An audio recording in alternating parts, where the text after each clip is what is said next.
So just by way of quick introduction, so yeah, as I said, so I'm the managing director here. I've been here for about 4 years, and beforehand was at various big corporates, and then moved into the world of SMEs and have never looked back. Let me pass you over to Harry, who will give a bit of an introduction to himself and his career to date, and then we'll kick off with some of the questions. Harry. Hi, I'm Harry, head of the Accountancy team at Argent.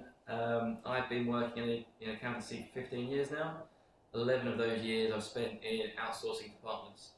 I joined outsourcing departments when there was a big shift away from desktop accountancy softwares like Sage to Xero, where there's lots of different apps coming out for automation and efficiency.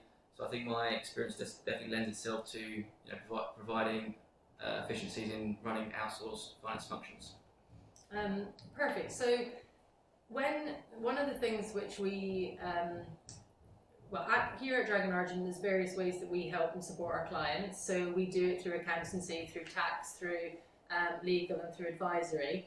I think when we think about accountancy, we don't automatically necessarily think about outsourced finance functions and how that actually works. So Harry, can you tell us please a bit about how does a well-structured finance function drive business growth? Sure. We see a lot of clients with a finance function, an internal finance function, with potentially the wrong people in that team, potentially overspending on their finance function. We sort of anticipate clients should be spending 1 to 2% of their turnover on their finance function. So really, when a client outsources their finance function, they can bring costs down to that 1 to 2%. But if they're hiring internally can be very expensive, obviously, and not all clients that we come across need a full-time team. So getting the right team in place is essential, potentially outsourcing as well. Good use of efficiencies by tech and automation will lend itself to streamlined core accounting processes. That gives the finance function team more time, essentially, to provide tactical and strategic advice, cash flow forecasting, financial planning, which lends itself to decision making for the business owner. So you mentioned there about lots of the benefits that lots of the things that a strong finance function can deliver, and also some of the things which can be going wrong and can lead people to think about changing their setup. So what do you see are the kind of key indicators that are happening in the business, which should be the kind of red flags to the business owner or the founder? Might need to have a bit of a rethink about this. Yeah, big red flags are sort of manual processes, printing off, scanning, and data entry on a big scale. We see that a lot because there's so many tech apps that partner with Xero and other accounting platforms that just automate these processes for you. So that's a big red flag if that's happening. If the business is getting difficulty, obtaining financial reports from their finance team, that's a big red flag because they should be able to do that. If you're waiting like a month to get your management accounts, or even longer than that, that's a big red flag as well.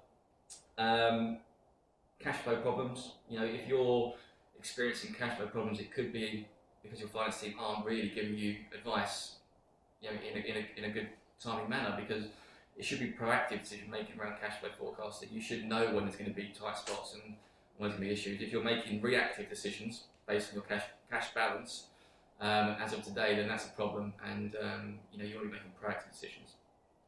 So actually, looking at that the cash flow side of things, particularly, some of the key responsibilities in finance are, the budgeting side of things, the forecasting, cash flow you talked about there, and then the strategic planning. So, what do you see? So you've covered a few of these already, but what are the common mistakes you see businesses making in all of these areas? With budgeting, I guess.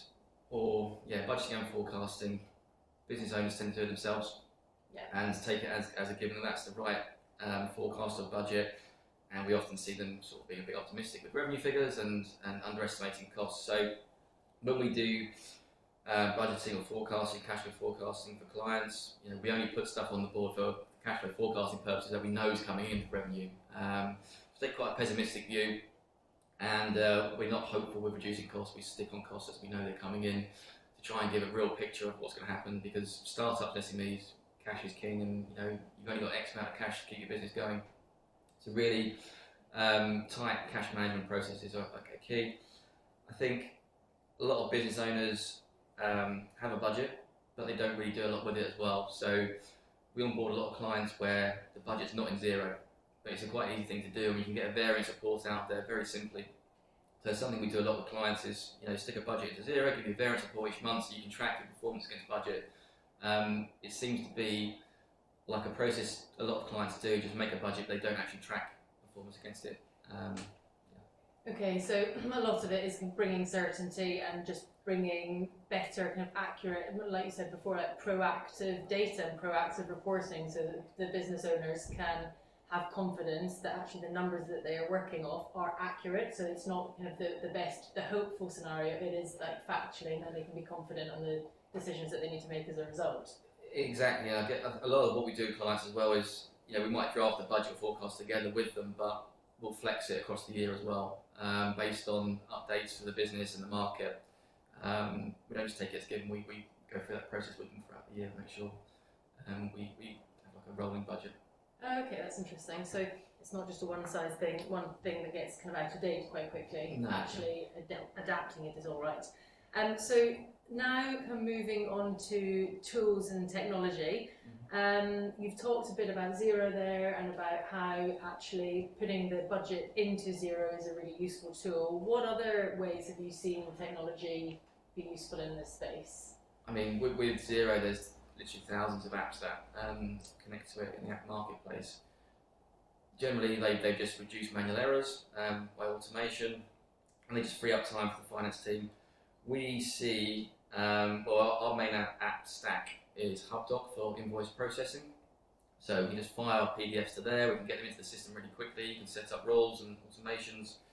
We use Pleo for expenses, which is a really good tool rather than doing manual expense claims. Staff members can just take photos of receipts and they go straight into the system. It's a really fantastic tool. Payment runs has always been a massive issue with running the finance function.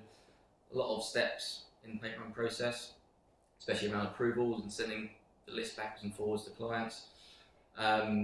We use a tool called Apron, which is fantastic, and it automates everything, and you can even approve on WhatsApp. So just mastering these sorts of tools to maximise efficiency wherever you can is essential.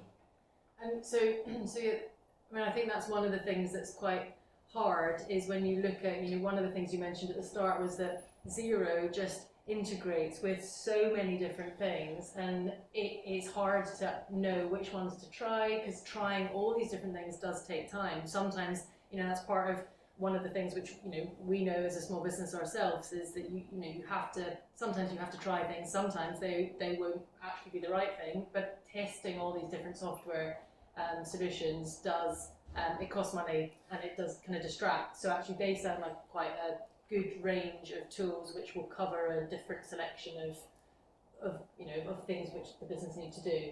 Yeah, I'd say that's like the core app stack we use for clients, but as you say, there's thousands. So we look at the app stack on client by client basis and figure out which additional apps we might need to solve their problems. And then do you, if a business doesn't have any technical people internally, how involved are you or we with actually delivering these and actually setting all these things up for clients? Yeah, well, we test apps for clients, so we'll contact them on their behalf. We'll try and figure out, with the app themselves, how they can solve these problems, how we can make the process really efficient and automated, and we feed that back to the client. Obviously, there is probably some cost to the subscription. Yeah. We can't pass on all of these for free, but I think our main app stack of HubDoc and April we do pass on for free. Yeah. Okay. So that was a whistle stop to various things so far. The next one, when you've covered a little bit about this before, but you mentioned at the start about sometimes businesses will have in-house finance teams.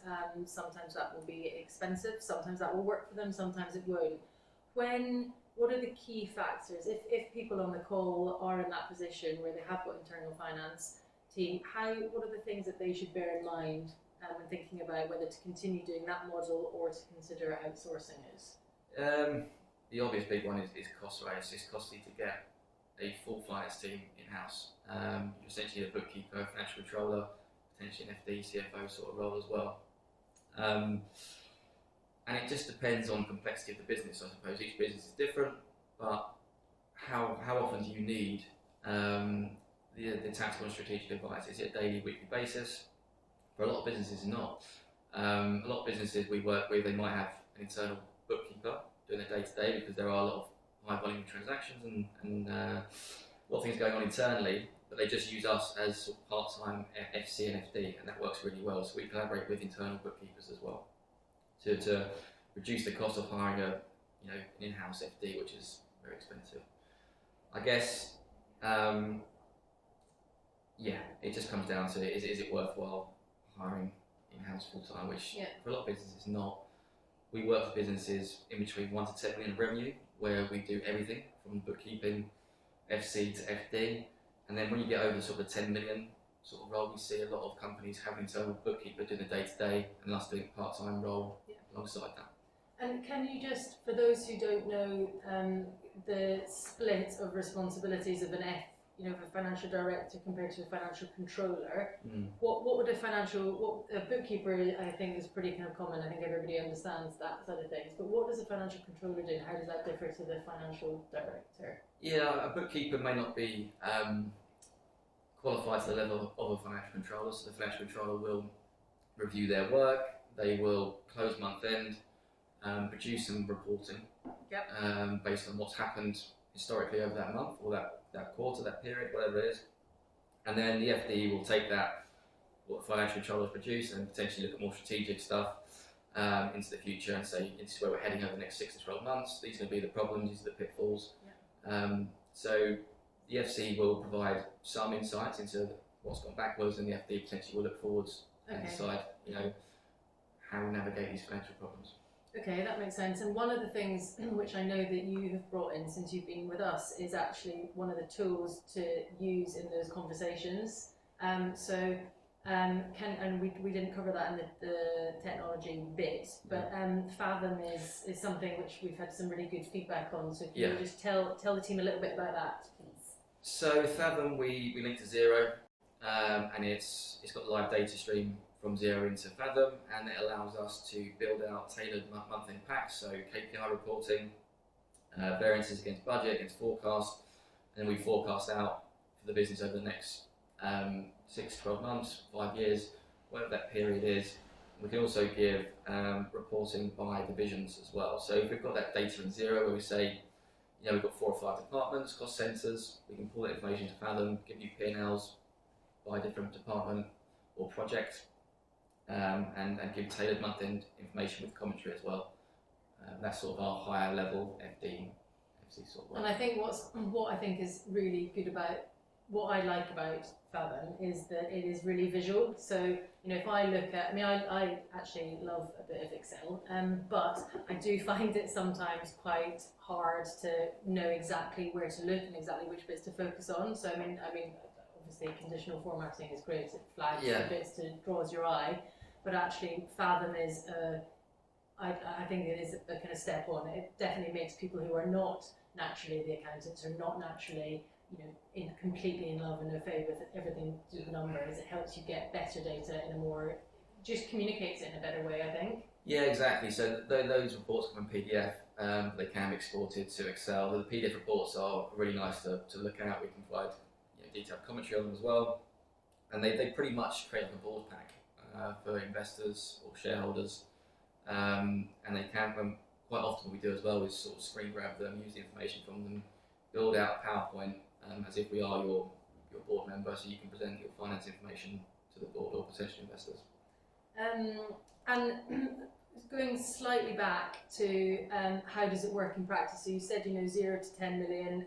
We'd do the full kind of a range of support for them, for clients, and then bigger, then it can be more kind of part time. But how does I think as an MD myself, taking that kind of brave decision to outsource to if you've had finance people in your team for a long time, it's a feels like quite a brave step to actually outsource it to somebody else. So how does the communication bit work? How does the actual partnership happen in reality?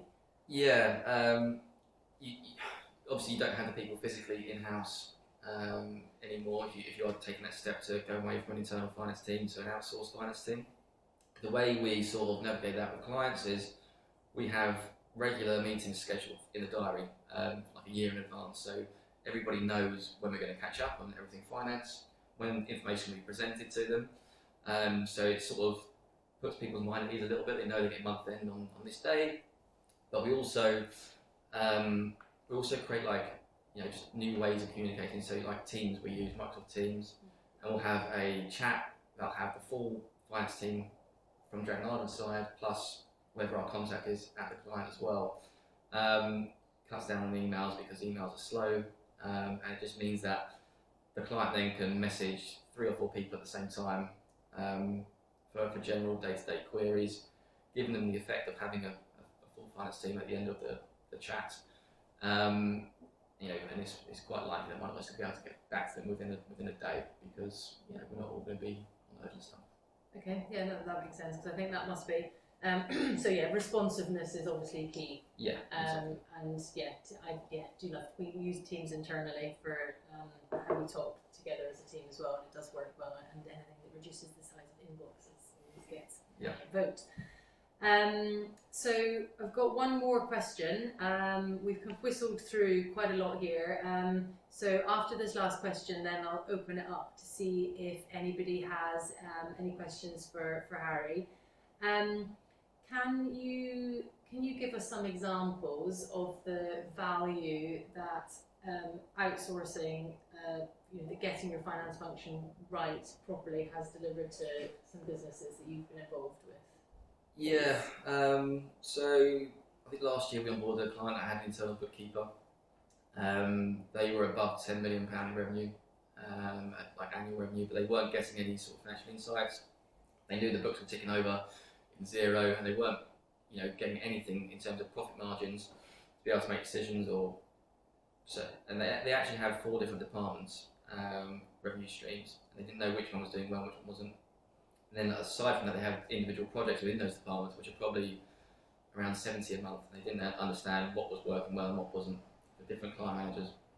So we ended up being able to produce monthly reports with the client, and we went out and presented that each month, where we detailed each department, each project, and how they were doing and where they're heading over the next 12 months. It allowed them to make business decisions to hire new staff in certain departments that were doing well, and actually hold people accountable in certain departments where they weren't doing so well. And now their GP margin is where they wanted to be at 30%, when we onboarded at 10 a year ago, it was like 10 to 20%. So we've made a really big shift there in terms of their growth strategy to get them where they want to be in profitability terms. Yeah, great. So, firstly, just thank you very much for joining us. We hope that you've taken some useful tips away from this time, this 20-minute whistle-stop tour of all things finance. Please get in touch with us if there are any follow-up questions that come to you, and please feel free, when we will share the recording of this afterwards, please feel free to send it on to anybody that you think would find it useful as well. But we wish you a very happy rest of whatever day this is, Thursday, and thank you very much for joining us. Bye-bye.